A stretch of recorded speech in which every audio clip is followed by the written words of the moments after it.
ప్రభుత్వం వచ్చిన అన్నారు మాట్లాడదాం. అక్కడ అక్కడ మిమ్మల్ని ఆపుతుందన్న ఆ పాయింట్ మీద మాట్లాడదాం. విద్యాసాగర్ గారు, సో పన్నులు, విద్యుత్ ఛార్జీలు భారీగా పెంచడం, మద్యం, నిరుద్యోగం, అభివృద్ధి లేకపోవడం, ఇట్లాంటి కీలకమైన అంశాలు ప్రస్తావించారు పాపారావు గారు. సో వీటితో పాటుగా నేనేమంటానంటే చంద్రబాబు నాయుడుని అరెస్ట్ చేసిన ఒక సానుభూతి కూడా మేజర్ పుల్లర్ అయ్యిందా? ఇంతటి అంటే 10 అనేది మీరు కూడా అనుకుని ఉంటారు, అయ్యో పాపం అనిపిస్తుందా మీకు కూడా ఇప్పుడు? మాకెందుకు అనిపించాలి సార్? అంటే 10 మరి 10 వచ్చేసారు పట్టుమని. రాకూడదని కోరుకుంటాం కానీ 10 వచ్చాయని చెప్పి మాకెందుకు? అంటే మీకు కూడా బలమైన ప్రతిపక్షం ఉండొద్దా రేపు పొద్దున్న అసెంబ్లీలో? ప్రజలు ప్రతిపక్షం లేకుండా చేద్దాం అనుకున్నారు, దానికి మేమేం చేద్దాం? ప్రజలు వద్దనుకున్నారు, ఓట్లు వేసింది ప్రజలు కదా. ఈరోజు ప్రజలే వద్దన్నారు, అసలు ఆ పార్టీనే వద్దన్నారు కదా ఈరోజు. ఇప్పుడు ఆ పార్టీ ఉంటుందా లేకపోతే సిరిమల దగ్గరికి పోయి అందరూ జాయిన్ అయిపోతారా, నాడు వీళ్ళంతా పోయి బీజేపీ కండువా కప్పుకుంటారు, మనం వెయిట్ చేయాలి. ఎందుకు ఉండదు? ఖచ్చితంగా ఉంటాయి. టిట్ ఫర్ టాట్ ఉండాలి కదా అన్నిటికీ. దానికి అంటే మనది ఇప్పుడు గతంలో ఎంపీలు ఇప్పుడు ఎవరో అన్నారు, వీళ్ళకి 4 ఎంపీలు వస్తే ఆ 4 ఎంపీలు వాళ్ళతో ఉంటారా, లేకపోతే తెలుగుదేశంలో అంత ముందుకి 4 ఎంపీలు అట్లా లాగేసినట్టు వీళ్ళు ఏమైనా లాగేస్తారా? అంటే అప్పుడే ఇంకా పూర్తిగా సర్టిఫికేట్లు కూడా రాలేదు, గెలిచిన సర్టిఫికేట్లు అప్పుడే లాగేసే చర్చ కూడా నేను లాగమని మీరంట్లా నేను బయట నడుస్తాను చర్చ. మేము ఆ పని చేయం. బట్ ఇక్కడ చాలామంది అంటే పుల్లారావు గారిని నేను ఏదో కార్నర్ చేస్తున్నాను అన్నట్టు కాదు, కానీ పుల్లారావు గారు నేను పాపారావు గారు నేను కొన్ని డిబేట్లో కలిసి మాట్లాడు. గతంలో మేము ఏదైతే విమర్శలు చేశామో ఆయన నేను కలిసి ఒక 10-15 వరకు డిబేట్లు చేసి ఉంటారు, తక్కువే. ఇదే విషయాలు పాపారావు గారితో డిస్కస్ చేస్తే ఆ రోజు సార్ డినై చేశారు. ఇప్పుడు మీరు ఒకటి గుర్తుపెట్టుకోండి, గ్రామ సచివాలయ వ్యవస్థ, వాలంటీర్ వ్యవస్థ అనేది అయితే గొప్పగా ప్రొజెక్ట్ చేసుకున్నారో వైసీపీ వాళ్ళు, దాన్ని రెండు వ్యవస్థలను చంపి తీసుకొచ్చినటువంటి వ్యవస్థ. గ్రామ సచివాలయ వ్యవస్థ అనే దాన్ని ఏం తీసుకొచ్చారంటే ఆల్రెడీ ఎగ్జిస్టింగ్లో ఉన్నటువంటి గ్రామ సచివాలయాలు ఈయన కొత్తగా పేరు పెట్టారు.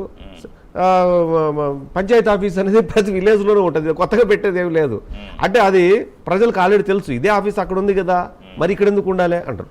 అక్కడేమో గ్రూప్స్ రాసి గ్రూప్ 1, 2, 3, 4 రాసి వచ్చేట ఎంప్లాయీస్ ఆడున్నారు. ఆల్రెడీ సర్వేర్ దగ్గర నుంచి ఆల్రెడీ సర్వేర్ లేని డిపార్ట్మెంట్ ఏదో చెప్పండి చూద్దాం సిస్టంలో.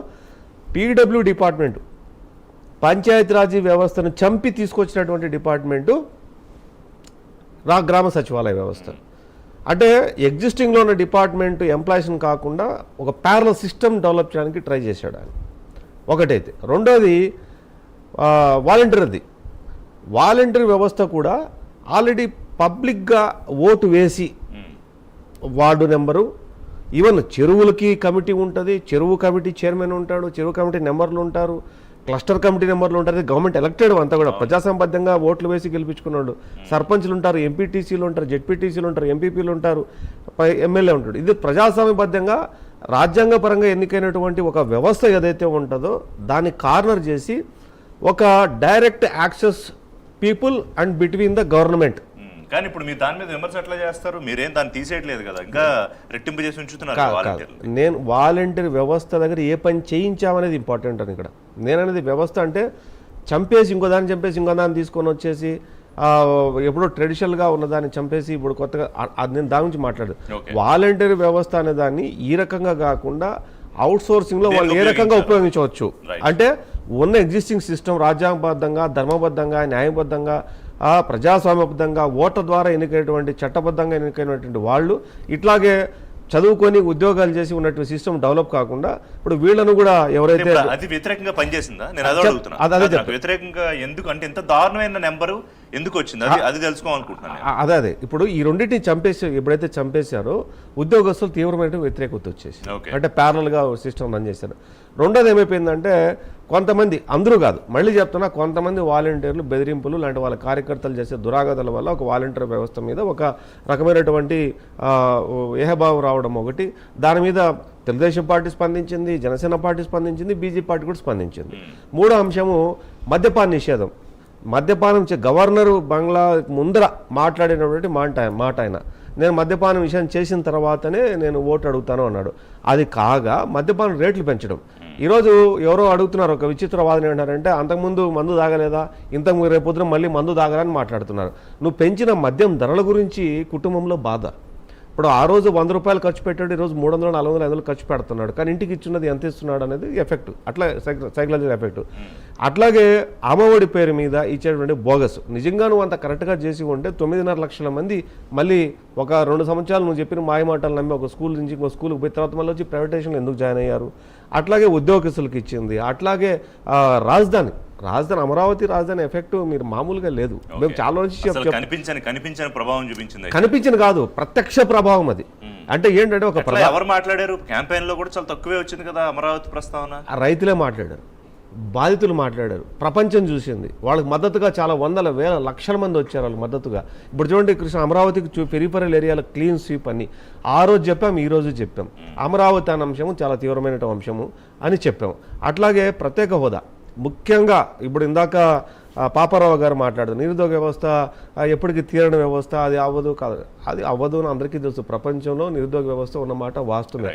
అయితే అది ఇట్లాగా అమాంతం పెరిగిపోతే ఏం చేయాలి? దానికి బాధ.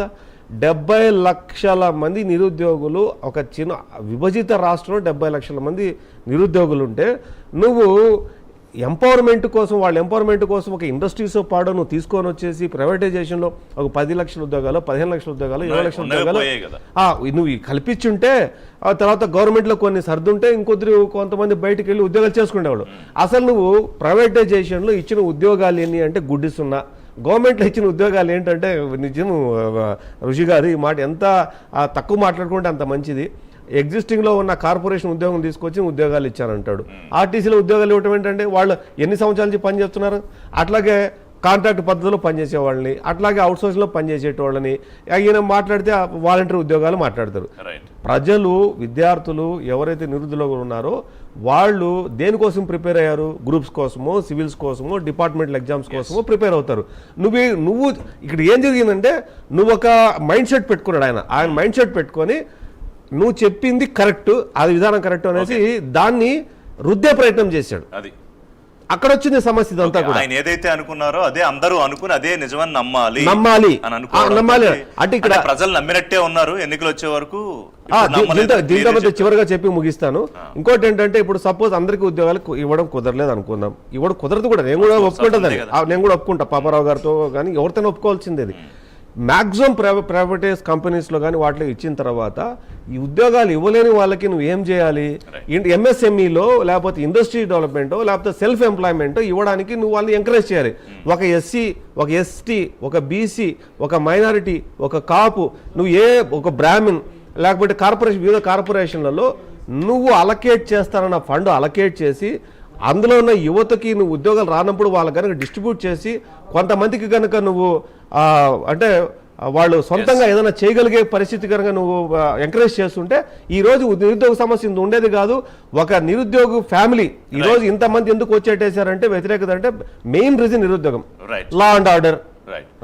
జస్ట్ బిఫోర్ మీ దగ్గరికి వచ్చే ముందు పాపారావు గారు, ఇప్పుడు ఇంతకు ముందు కూడా 1-2 సందర్భాల్లో మీరు అంటే మన దగ్గర మాట్లాడినప్పుడే అంటే కొంత ఈ రకంగా చేయూతనివ్వడమో లేకపోతే కొంత సంక్షేమ